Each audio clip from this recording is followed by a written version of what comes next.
Well, let's just admit it. The pandemic has kind of changed the way we date. A lot of us are doing phone dates, text messages, maybe FaceTimes or Zoom calls. And it's kind of a different world out there. So how do you flirt without actually physically touching each other? You know, what's interesting is that it's easy to touch somebody's arm or their knee when they're making a joke and you're showing your interest. You lean in when you really like them. But when you're having a conversation virtually, it can be kind of weird, right? So one of the main things is really focusing on kindness. Kindness is about listening to the other person, understanding what makes them tick, what interests them, really paying attention to what they want, they need, and what they enjoy. And those small little things like compliments or even being curious and learning more about the person, asking questions. People love talking about themselves, so ask questions about their interests, what lights them up, what makes them passionate about life, and then give them real, genuine, authentic compliments. Even when you ask questions like, what makes you passionate about your work? Listen and find out, are they a person that's really driven in life? Make a mental note and pay attention to the things that they like and start bringing in things that they enjoy, right? If they said they like board games, then next time when you talk to them, mention that you are interested in playing a board game with them because it lights them up. The whole purpose of really connecting is showing that you're really interested in that other person. And it's not about you making yourself look good. It's about you stepping into their world and allowing them to feel good.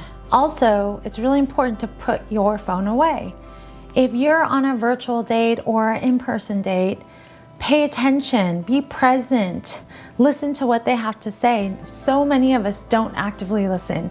We're there trying to market ourselves or trying to look good when we find someone attractive. We don't really pay attention to the things that they're saying. One of my key tips when you're listening is to paraphrase what that person is saying. You don't have to do it every single time, but in those moments that are super important or super emotional for that person and they're sharing it with you, if they said, my mother passed away and it was really hard on me and I've really worked on myself to be very independent and take care of myself. A great response would be like, wow, that's so admirable to see, you have such great resilience in life and what you do. By paraphrasing, you're actually showing the other person that you're listening and that you care. Another way to flirt is to do kind gestures. You can write a love note to a person. You can create a nice care package. Don't spend a lot of money. This is about the thought, not the cost of the gift, right? And even if you created an art piece for your partner or, printed out a really cute card that you designed yourself, that's a great way to flirt with someone and make them feel super special. Maybe you had a virtual date and you realize that their favorite food is Italian and you say, hey, why don't we do a picnic for our first date and I will whip up something Italian for you. It shows that you're paying attention to the other person and what they like, not showering them with expensive gifts, but instead showering them with thoughtfulness. The whole goal is to make the other person feel like they're the most important person in the room. When you're getting into conversations, move out of just the superficial conversation. You can start with basic interests. If they share, I love scuba diving or hiking, you can say, oh my gosh, what got you into scuba diving? Find out their story. A lot of us just hear the answer and we move on. We don't really get to know them deeply and understand, wait, what inspired you to scuba dive for the first time? And what was your experience like? Oh my gosh, we're really not just trying to find their interest, but we're trying to find out their personality and who they are underneath all their interests.